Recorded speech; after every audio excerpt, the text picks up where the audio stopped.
emotion behind the text rather than kind of a literal definition there as well. And so this idea to get back to the text, to elevate the quality or the expression through music of the text itself was something that the Camerata really focused on. And these would have been influenced by what was known as intermezzi performances. These would have been musical or entertainment performances between the acts of plays during this time period. So it's already connected to the stage, just not necessarily in its kind of final operatic form there as well. So from this Camerata, we see a few composers that were important here. Vincenzo Galilei, the father of the famous astronomer there, was a music theorist in both the Latin and Greek traditions. And he worked to develop and really kind of put forward the stile representativo, right, or this emphasis of the text there. He wrote music for the Camerata, so he was directly involved with this group as well. And then Caccini there, also, you can see his dates just slightly later than Galilei, collaborated with Galilei in the Camerata, so again, both of them fairly connected to this group. His songs helped to establish and spread the monodic vocal style or music style that was born out of representativo. So again, the monodic style very closely related to that. It's a single melody, very minimal accompaniment, but its emphasis is on the text. That's the most important aspect of that style of music there as well. So it would have had a single solo vocal line, sometimes with embellishments, but a very simple accompaniment to support that. And this would allow the composers to really put their energy into highlighting the text and highlighting the dramatic impact of the text that they were setting there as well. And so that brings us to kind of the first operas that we see. So mythological subject matter is probably the most prominent text that we would see these early operas employ. Peri, as well as Caccini, both set the story of, Peri set the story of Daphne, which is now lost. But the earliest surviving opera that we have would have been a setting of Eurydice or Eurydice from that Greek mythology tradition there. Peri, as well as Caccini, both set texts or both set music to this story and to this text. They kind of did it as rivals in a sense, but that's really kind of the earliest example of opera that is known. And this story of Orpheus and Eurydice is a very common one that we see a number of composers setting that. And that gives us kind of our first example today that we're going to dig into. Claudio Monteverdi, Italian composer. He's known largely for his madrigals. So he's kind of in between the Renaissance era and the Baroque era, one foot in each camp there. But he begins his opera journey with a setting of Orfeo. It's the same story.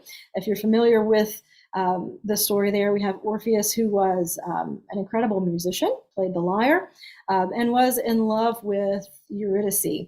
She is bitten by a snake and dies and is taken to the underworld. And Orpheus goes after her and pleads to bring her back, and is granted permission to do this on the condition that he does not look back to see if Eurydice is following him until he gets back to Earth. But in this kind of tragic story, he almost makes it. He looks back, and then she's lost forever. So that's kind of the overall story that we get there. And so his setting of Orpheus in 1607 really is probably the prime example of early opera. It's going to use that stile representativo or monodic vocal style even in its aria form. So you're not going to hear a ton of really highly developed or impactful orchestration. It's going to be centered on the text. And so what I would like to do is to listen to an example of this. It's the aria Tu sei morta, which is Orpheus finding out that Eurydice has died. So bear with me here. We might have to endure an ad, but maybe not.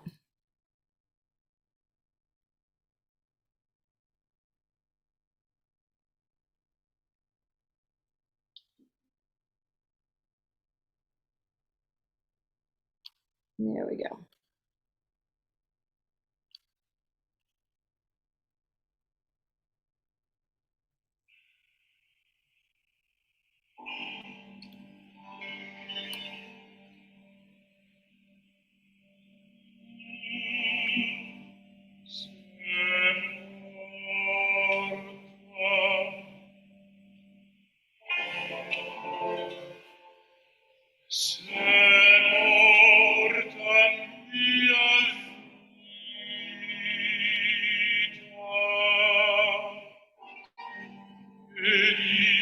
respiro.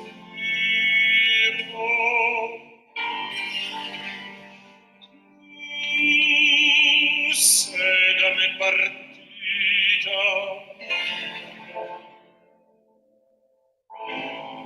sei da me partita per mai più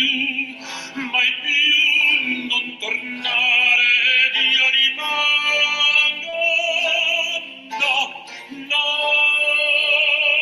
che se i versi alcuna cosa fanno, ne andrò sicura in più profondi abissi.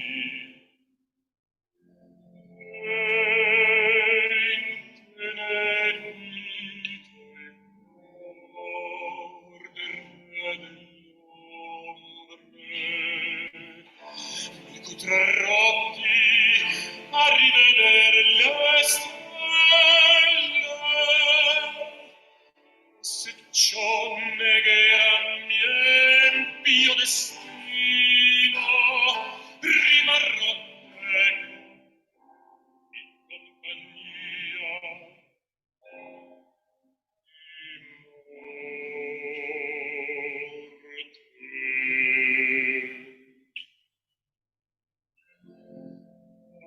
Addio terra, addio cielo, e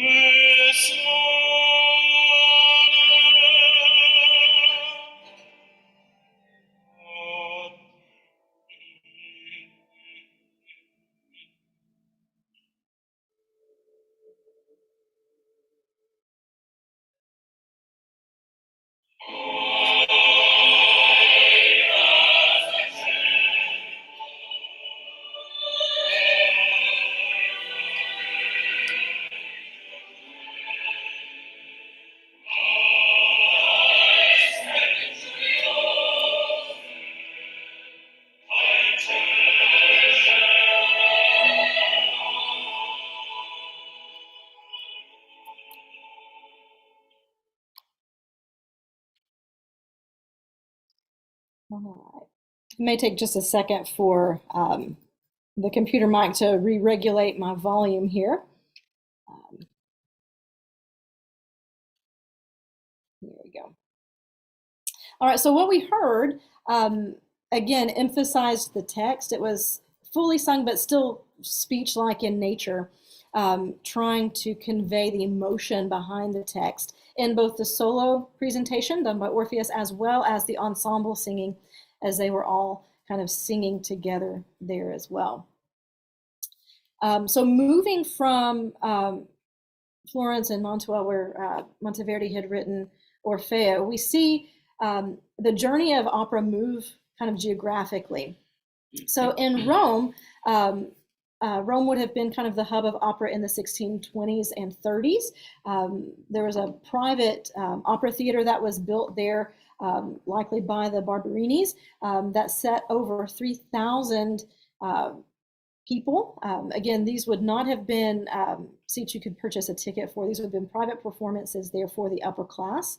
All of this kind of falling in line with the tradition of opera seria, and we'll kind of break that down just a little bit. But this particular type of opera was certainly geared toward the upper class in just its availability, as well as in the subject matter that it would address. So Roman opera would have been a bit more lavish, placing more importance on dances as well as ensemble. So we would have seen duets and trios and things like that. The recitatives continue in their speech-like tradition, but begin to provide greater contrast to aria. So we're seeing more speech-like emphasis on the recit and a more fully sung, more lyrical presentation in the arias there. So the plots of these, again, would have been serious. Sometimes we would have had some comic elements thrown in there, but by and large, these are going to be settings of mythological stories. And so we see Landini and Rossi both being important composers in Roman opera. And then we start to see Venice have kind of a surge in opera performance and popularity. So this is where we start to see the first public opera house. in 1637, so in Venice there. So while in Venice, Monteverdi wrote 4 operas, 2 of which were lost. But his Coronation of Poppee, the first to use an actual historical subject matter rather than kind of camping out with the mythological story. So this is set in Rome, 64 AD, as Poppee persuades Nero to marry her, resulting in her being crowned empress there. And so the image that's on this slide is kind of an imagined recreation of what this public opera house would have looked like, the Teatro San Cassiano. You can see it's very ornate, it's beautiful. And so I think it's interesting to kind of see what this would have looked like so long ago. So after Monteverdi, Venice continues to be an important location for opera.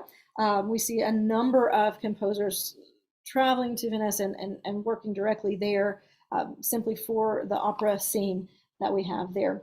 Again, with Cesi and Cavalli and Legrenzi, these composers would provide plots that were a little bit unrealistic, but would still have some serious as well as comic scenes thrown in there.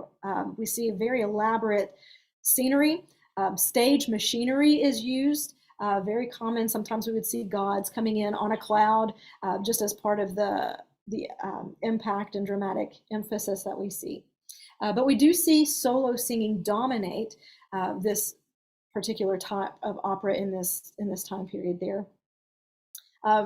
Ensembles were not terribly important. Moving on, opera takes a back seat to the solo voice there as well. It's only used to accompany rather than to kind of put these musicians and instrumentalists on kind of the forte there. We do see that change as music develops, especially once we get into the classical period. Opera really makes full use of the orchestra as both accompaniment and part of the storytelling process in its own right. So following Venice, so we have Naples, so about 1650, or opera following 1650, Naples becomes an important location of development. Neapolitan opera would feature a very strong distinction between recitative and aria. So the recits, again, staying very speech-like in nature, minimal accompaniment, contrasting the aria, which would be more fully sung. So the recits, again, would oftentimes have sudden changes in mood or tempo. It would be, again, just intended to mimic the flow of the speech and the text that would be involved there. The arias would have been more fully sung, and again, intended to be more of an expressive device rather than a narration. And the arias would use full orchestral accompaniment to do that. So that's kind of a snapshot of what we see happening in Italy with early opera. And so we start to see opera go beyond this country. In the German-speaking courts, Italian opera shows up because composers are traveling. So Antonio Cesti was active in Vienna, and then in Innsbruck from 1623 to 1669 there. Heinrich Schütz composed the first opera in the German language in 1627. Again, it was a setting of Daphne, which we mentioned was the first opera that was in existence, now lost. Schütz's opera of Daphne is also lost there. But the first German public opera house that we see occurs in Hamburg in 1678 with Reinhard Kreiser as a very influential operatic composer there in Hamburg. And so a very well-known composer, George Friedrich Handel, was born in Halle, Germany. He's one of my favorite composers simply because he's kind of all over the place and extremely successful in the different endeavors that he attempts. And so he travels to Hamburg early in his career, is exposed to Italian opera, and writes his first opera there. And he develops such an interest in this. He actually goes to Italy for a while to study Italian opera. He was employed by the Elector of Hanover, ended up in London as the leading composer of Italian opera, even though he was German-born.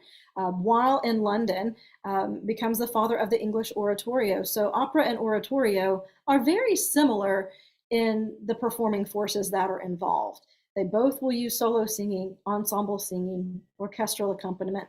The biggest difference is where opera would use costumes, scenery, spoken dialogue, that type of thing. Oratorio would not. It would just be the musical presentation there, and it wouldn't be acted out. And the subject matter really is what distinguishes these genres. Opera can have basically any subject matter, from mythology to historical figures to anything else, really. And the oratorio is limited to a sacred text. And so this really develops because during the season of Lent, the 40 days leading up to Easter, the church had decided that these opera performances were inappropriate in this time, that we should be reflective on Christ's sacrifice and looking toward Good Friday and then Resurrection Sunday on Easter. And so Handel, being an opera composer, still needed to earn money. And so these oratorios were a way to continue to have performances and income with keeping it more in line with a sacred idea. So I'm sure you all are familiar with some of Handel's oratorios. Messiah is by and large his most well-known oratorio. So it's really interesting, I think, to see that opera and oratorio were developing pretty much in step with each other. They're two sides of the same kind of staged performance as well. So Handel, again, being German born, traveling to Italy, traveling to London, and becoming one of the leading composers of Italian opera. And so one of them that I do want to mention is his Giulio Cesare. Is probably one of his more well-known operas, which basically details the love story between Julius Caesar and Cleopatra. And we'll listen to an example of that here in just a moment once we get a little bit later. But we don't see a particularly German style of opera develop until the early 1800s, around 1810. With Carl Maria von Weber's Der Freischütz, really kind of bringing that German musical history to the operatic stage. So while we were having operas done in the German language, they were musically rooted in the Italian opera tradition. And then in France, we have kind of a late start there. We don't see the first French opera written until about 1671 or 1674, somewhere in that window. So that's significantly later than the emergence of opera in Italy. And the reason for that was because Louis XIV controlled the arts in France during this time period. And it wasn't until Jean-Baptiste Lully had kind of gained the favor of Louis XIV that we start to see these operas come about. But there's a catch to it. These opera composers, specifically Lully, were writing to cater to the specific preferences of the king. And so the king enjoyed ballet. So dance became a huge part of French opera. We start to see really the king be the only person that these composers are writing for. So the audience is literally limited to one. It didn't matter what the other audience members thought. They were writing for the preference of the king. The plots were often tragedies based on mythology. And the quality of the libretto, or the text or the story, was very important, more so even than in the Italian tradition. These operas would have had a prologue that would have been specifically in praise of the king, and they would have incorporated ballet, ensemble, or choral singing much more so than the Italian tradition would have done. And again, this is because it's what the king had enjoyed and liked. And here we start to see the orchestra taking on a more prominent or important role rather than only accompanying the singing. So again, this was due specifically to the king's preference and composers trying to cater to that. And so of this, we see the French overture form emerge, which is characterized by a slow introduction or a slow section that begins with dotted rhythms, and then a faster contrapuntal or polyphonic section in the middle, and then an option for another slow section at the end. And so these orchestral overtures become really important. And I want to take just a moment to listen to and to view one of the dance scenes and ensemble singing from Lully's opera Persée, which is the story of Perseus and Medusa. So bear with me one moment and we'll see if this will load.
we'll give this just a second to load. Again, hopefully the mic is readjusting those levels.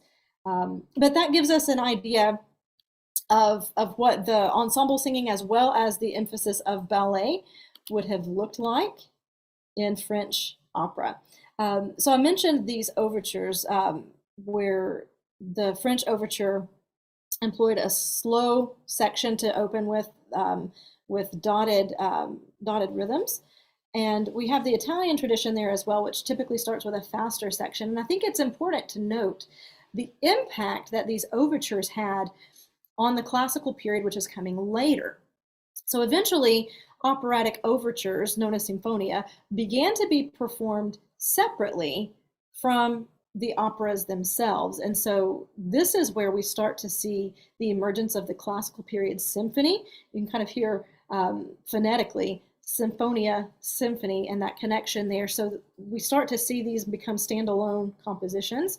And through the work of Stamitz and then Haydn in the classical period, establishing them in 4 movements really sets up for the classical period symphony. So I think it's really interesting how these two very different genres are so connected at their root, and how it's impacted more than just this individual genre. So that brings us to opera in England, which, just like France, has a little bit of a later start. The first English opera wasn't until 1683 by John Blow. It was Venus and Adonis. Now, we had some small stage performances and things like that there, but not necessarily full opera until that time. But the reason that opera starts so late in England is for a very different reason than that of the story of France. So we have the Commonwealth period where Charles I was overthrown by the Puritans under Oliver Cromwell in 1649. And this resulted in the shutdown of all theaters. The Puritans believed that any and all theatrical performance would have been sinful. And so they were banned during this time period. But in 1660, following Cromwell's death, Charles II was instated as king. And then that brings us to the Restoration period, reviving dramatic performance. And so this is really when opera makes its way on the English stage there. One of the kind of iconic English composers, Henry Purcell, he was the foremost Restoration composer. He was probably the most well-known during this time period. And his opera, Dido and Aeneas, really uses both French and Italian influences. And so basically we have the story, Dido, the Queen of Carthage, falls in love with Aeneas, who's the Trojan prince. And then while offering him safe harbor on his journey home, a sorceress who hates Dido plans to separate them. She creates a storm and sends one of her servants to urge Aeneas to return home straight away, forsaking Dido. And so we've got a couple of examples here to look at. I want to look at Dido's Lament.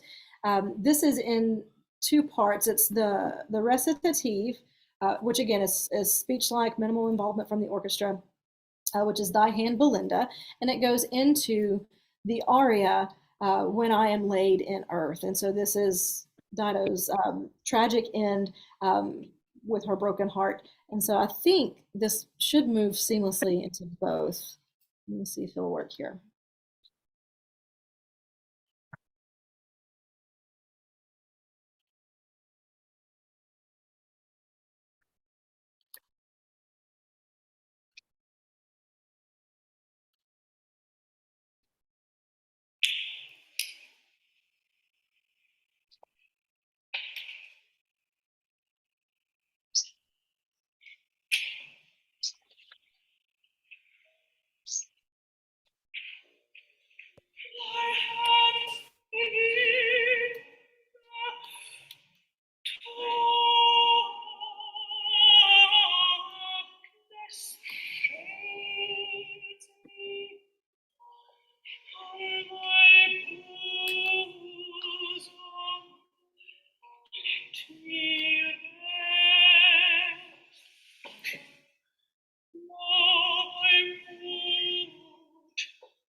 Mm, mm, mm.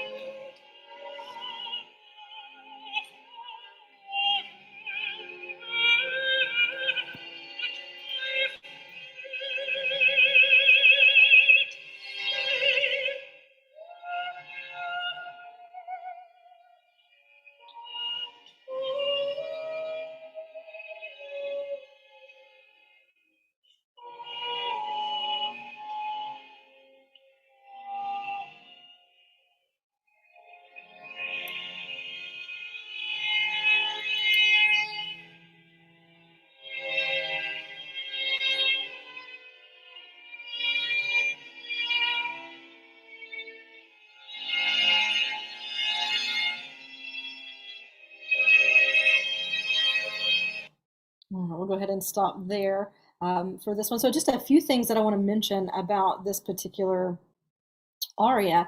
It's known as a ground bass aria. If you noticed when we moved from the recitative, Thy Hand, Belinda, there was a brief moment of a descending bass line, and that was repeated throughout the aria there. And again, the aria much more emotional. I love this particular performance there, and just the vocal control at the end is just gorgeous, and I think really kind of brings the emotive nature of that scene to life there. So there's just another brief example that I want us to look at to just kind of show the difference and distinction between recitative and aria. These are from Handel's Julius Caesar. So the first one, both of these are sung by Cleopatra. The first one is Che sento odio, that's the recitative, and then it's immediately followed by the aria, Se pietà di me non senti.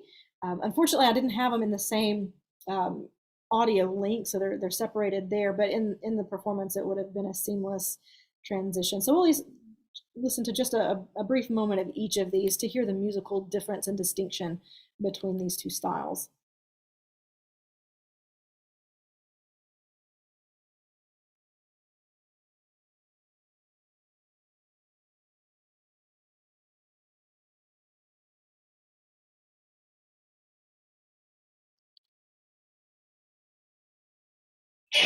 Chi sento urla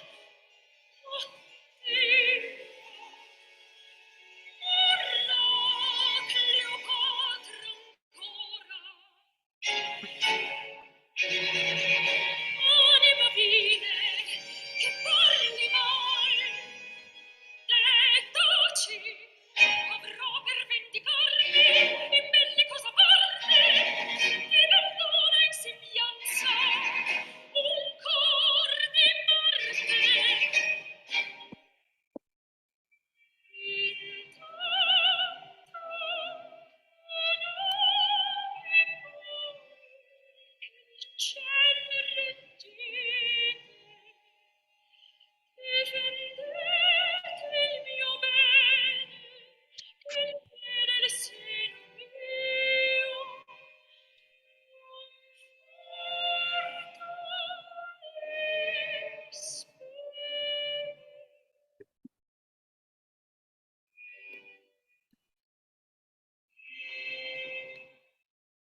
So before we play the second example here, the aria, did you notice how the orchestra was very conversational? She would sing a little bit, and then we would get response from the orchestra.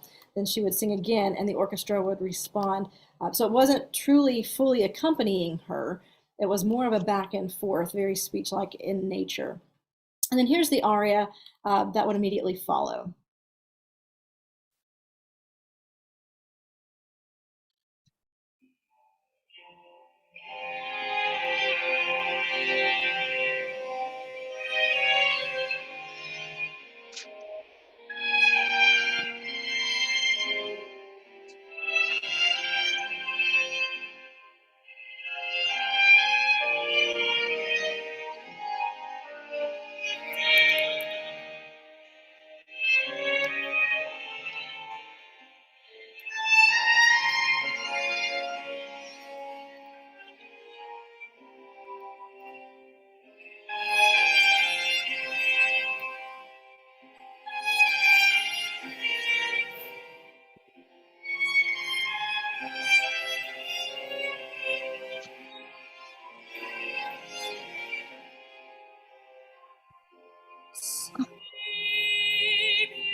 unfortunately, there's not a great place to stop in that, but I do want to draw your attention to the impact of the orchestra. Right before the singer even began, um, we get this long orchestral introduction, and it is fully involved throughout the entirety of the aria there. So hopefully that helps to just distinguish or differentiate between the recitative, kind of speech-like narrative with minimal involvement from the orchestra, and the fully sung, fully lyrical, fully emotional, fully accompanied aria, as is tradition there.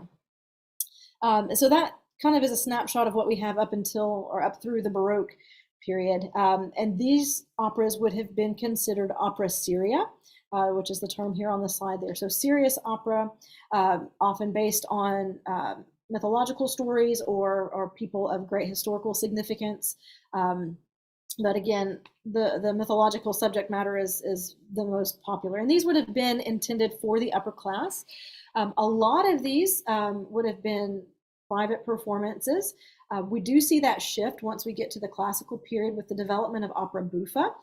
So opera buffa is comic opera, and there's some significant changes that occur here. Obviously, the subject matter is going to be different. We're going to have more of a lighthearted feel. This was geared more towards the middle class or just the general public for a number of reasons. These would have been open performances, so if you could afford the ticket, you could attend the performance.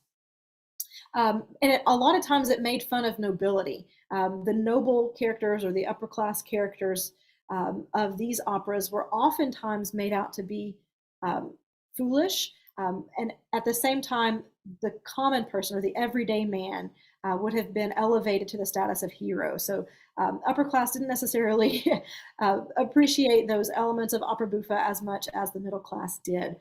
And so that's really one of the significant changes that we see as opera moves from the Baroque period on into the classical period. But opera seria doesn't necessarily go away. It does decline in popularity as opera buffa comes into play here. So it's still around, but opera buffa certainly is more popular during that time period.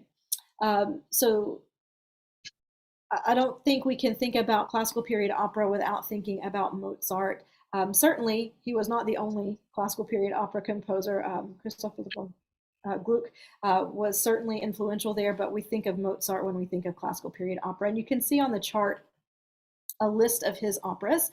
So he had a few opera seria examples, his Idomeneo in 1781 that he wrote in Munich, and then the Clemency of Titus in 1791 in Prague, both of those being opera seria in his Italian column.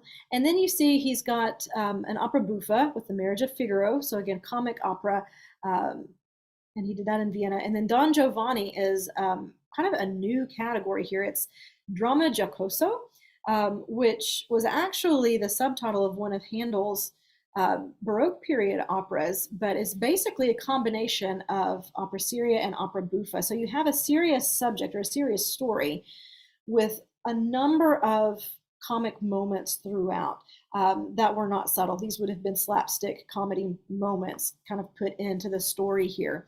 So his Don Giovanni fits into that Dramma Giocoso.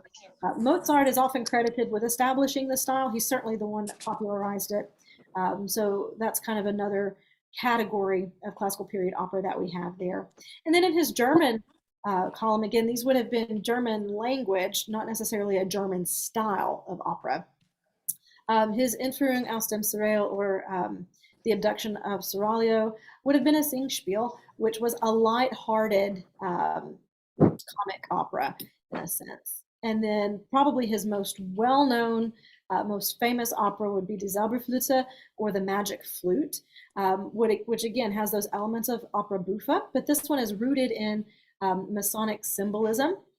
Mozart himself was a member of the Masons, as was his librettist. So it makes sense that some of these themes would have shown up in his work. So that's just kind of a snapshot of a few things that Mozart contributed to the classical period opera. I would like, if we've got time, I know we're approaching 3 o'clock, but if we've got time, I would love to look at 2 examples from the magic flute, and just kind of talk about this contribution. Would that be okay? Sure. Sorry. Thank you.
All right, so hopefully, I'm sure many of you recognize the Queen of the Night aria that comes in Act 2 of the Magic Flute, where Tamina has been rescued from her captivity by Zarastro, and her mother, the Queen of the Night, the villain of the story, is instructing her to go and seek revenge. She gives her a dagger and says, basically, go and kill Zarastro, or you will no longer be my daughter. And so there's one thing I do want to mention. Again, we recognize the melody. We certainly can appreciate the virtuosity required of the performer to sing this. But I think that Mozart was very intentional in the way that he wrote this particular aria. It's evident that the Queen of the Night is the villain of this story through a number of occurrences throughout the opera, and then certainly culminating in this moment where she's instructing her daughter to go and seek revenge. And if you notice, the extreme upper register that is employed by this coloratura soprano almost feels mechanical. In a sense, it almost sounds like it should have been performed by a flute or an inanimate instrument, just because it's so high and it's so quick, and the vocalises are so fast, and it requires just an exceptional level of agility. I think Mozart, and again, I don't know this for sure, it's just kind of my assumption here. It makes me wonder if Mozart was intentional on this to further separate the Queen of the Night from any kind of human connection the audience might have with her. If it was to maybe push her even further away into that role of villain there. So again, just an interesting, interesting thing to think on with that well-known aria.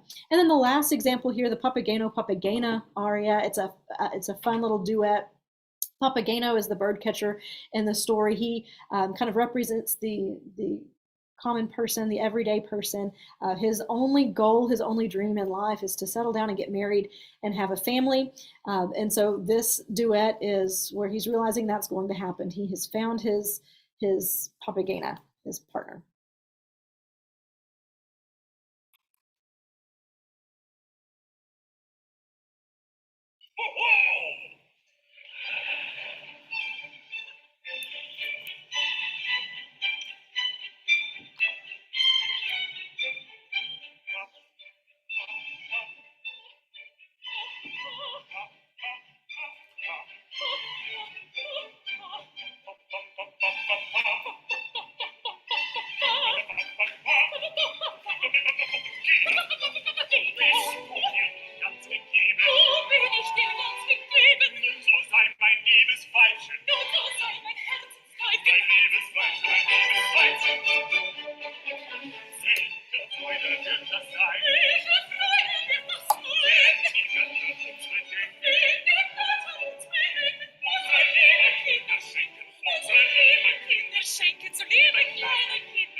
All right, so that gives us just a little snapshot into what was happening in the various types of opera in the classical period.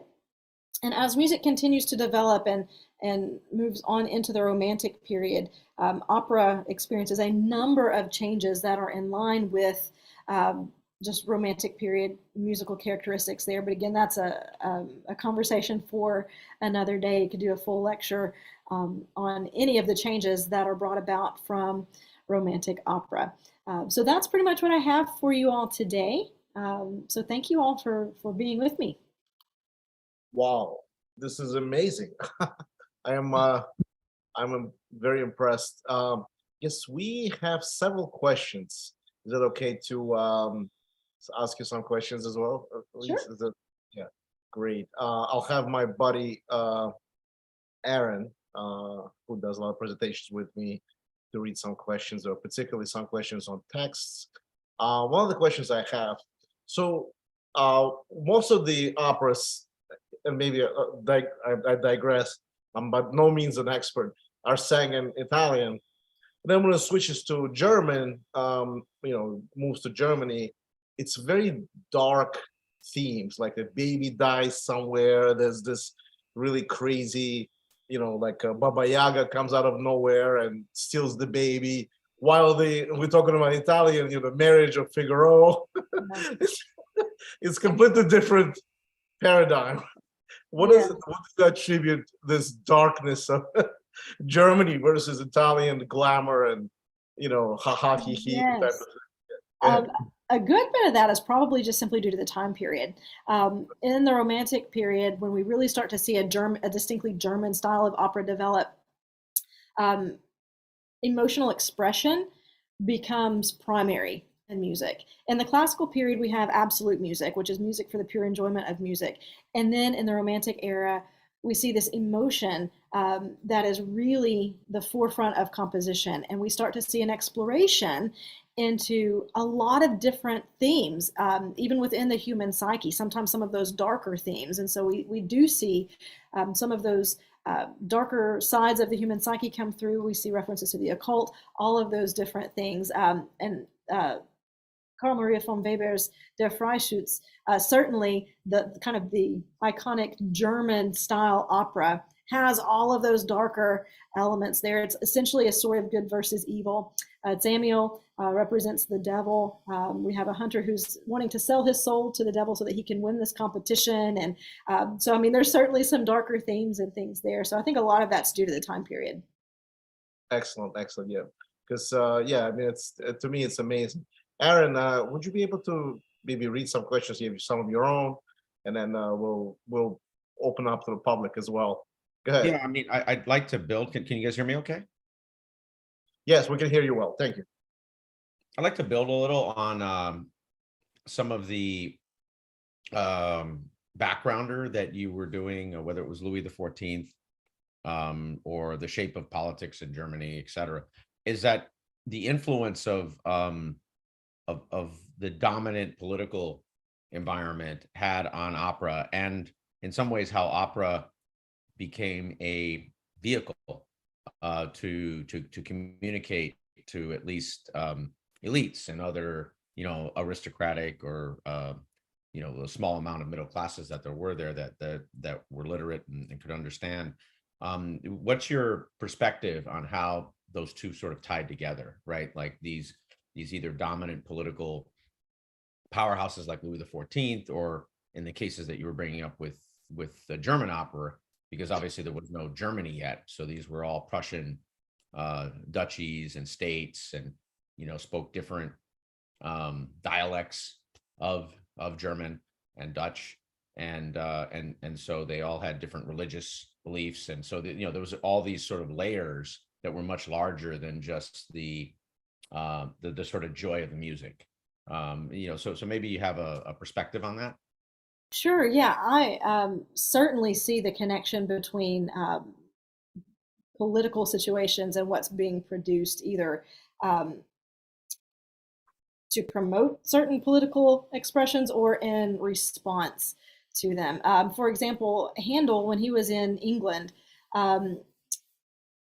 was writing operas, that were detailing expansion, right? Colonial expansion with the East India Trade Company. He, in a number of his operas, would use musical signifiers that his English audience would have recognized as English, such as the kettle drums or timpani that he used would have been well known. I think they were housed in a cathedral there as well, or were used at a coronation. So certainly composers were able to express either from their own choosing or because of maybe political pressures and things like that. But certainly the arts, and opera is no different, is an expression of what's happening in society around them, political and otherwise. I have one other follow-up question, and it's and I know we have a lot of people who this was their first sort of introduction or part of their of their entry into understanding more about opera. How have you sort of either other people or even speaking for yourself, sort of developed your ear and your sort of way that you do appreciation of the opera? Because I do find I kind of came to opera later. I wasn't, I was in my maybe, yeah, early 40s, I want to say, that I sort of just clicked finally for me. And I've the last decade sort of really enjoyed it, and I kind of gone down the rabbit hole with it. Whereas earlier I just didn't, I appreciated it. It was art, it was great, like the usual check boxes when someone says something's great, but it doesn't click with you. And then it finally did click with me. So I'm wondering what's your perspective on that, especially for people who, want to start to enjoy it more and want to understand it more. Yeah, I would say first and foremost, go see it live if you have the opportunity at all, even if it's a small opera company. Any live performance that you can see is just it's a different experience. I know we had mentioned the AMC option to see it in the theater. Go do those things when you can see it in community and experience it as if you were there. I think we just get a deeper appreciation for the stories, for the technique that goes into it. And I think it's important to remember too, this was entertainment. In the time that this was emerging, this was the equivalent of us going to the movies, right? This is what people would do as a primary form of entertainment. And I think when we think back to the role that that played in culture and society there, maybe it softens us a little bit. It makes it a little more attainable. Sometimes I think we can put some of these artistic expressions on a pedestal, but I think this kind of humanizes it a little bit more for us. Great. We do have a question from Lloyd. If you're still there, Lloyd, I'm gonna unmute you here. Let me know when you can. Can you hear us, Lloyd? Oh yeah. Yes. Can you hear me? Yes, sir. Okay. Alyssa, just want to thank you so much. That was wonderful introduction there. I had a discussion with somebody. The length of these operas, 3 hours plus. I was sort of pushing back on the idea that at the time they were performed, 19th century thereabouts, people had a longer attention span, or people could somehow appreciate them more. I pushed back on that, thinking that even for that time period, it might have been taxing for many people's patience. Do you get that sense that, people's eyes were wandering or checking the time, or, you know what I'm saying? I don't think it's so clear cut, like then they loved it, now it's too much. I'm wondering if people struggled with the length at that time. Yeah. I think that's a great question. I don't know for sure, but I do know it was common. And so it may have just been part of the culture. That's what was expected at some of these performances. I know some of Handel's oratorios were 3 hours. It wasn't. And when you think of it in terms, the symphonies of the classical period were only 30 minutes. Right. And then you have these operas that were so long. And then in the Romantic period, when we get to Wagner and his music dramas, particularly the Ring cycle, which, it's like 15 hours of music intended to be performed over, I think, 4 consecutive evenings. It's a monstrous amount of music. And it's hard to imagine today and all the distractions that we have. We have the internet in our watches, on our phones, all of these different things. It's hard to imagine sitting down and being so engaged and so focused on something for that amount of time. But to answer your question, my assumption is that it was just the norm, and that's what people were used to and expected. But I don't know for sure. That's an interesting question. One other quick sort of follow up to that is, and I'm sure I'm going to butcher this, but I don't speak French, but in French, I think it's called entr'acte. It's like the intermediate or the in between the acts. Whoever speaks French here can correct me. So, I do think there was a development in the, so I guess 17th, 18th century, to this recognition that there was, maybe not what we would today call a hard intermission, because I know they would do different things, like because they had to change, right, all the staging and costumes and all those things. So they had this period between them. So, I do think there was, or I'm sorry, what's called then, to what the play within the play, right? So that you would get like accidental guests that would be part of it. And then what would they have, the Divermento, right? And so I mean, there was, I'm sure it wasn't like you're taking an SAT test for 4 hours and that's it, Right. endure. That there was some flex in there at various times. And I'm sure there was feedback, obviously. Yeah, that's a good point. So one question I have, Lisa, so all this combinations and the orchestra and music, now Mozart, lived what, 17th century, basically came to us as original. How much of a variation or additions do people add to it? Or I guess my question, how do we know it's an original that was created? And then would there be, like, we have James, James Bible and all that stuff. People add their stuff and add the pages, translate things. How would you say, I guess, original Like the opera? providence, like, right, Zach? Like you're trying to ask, correct. like, how do we judge providence in something as creative as an opera? Right. Outside of the music, obviously.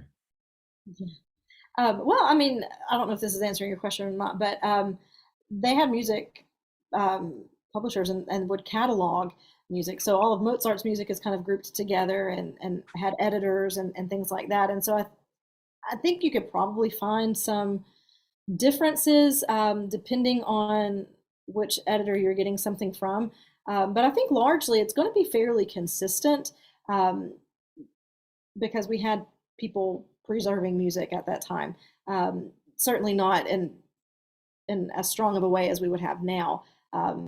But I think probably where the difference would lie would be in performance interpretation.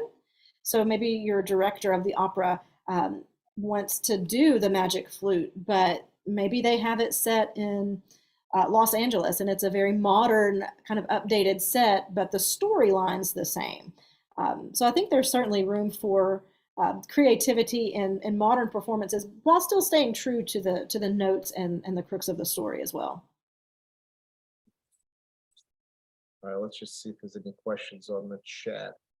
Yeah, I saw- quick follow-up on that is that I don't know if you had a chance to see the latest Don Giovanni, or if you saw it in the theater, but that modern, that I don't want to call it postmodern, but it definitely had a more modern approach. And I guess I've noticed how visual and costuming, as I've kind of gone deeper, how important that is, because you get used to, I think, if you watch just a lot of Italian opera, it's sort of like the setup is always there and you're just comfortable with it. And then you see maybe more modern opera and they'll have renditions. I've seen this in London on TV or in theaters where they will present a complete old opera, but use obviously modern, costuming and accoutrements. And I do think that's a pretty interesting dichotomy. It'd be great to hear your perspective on that.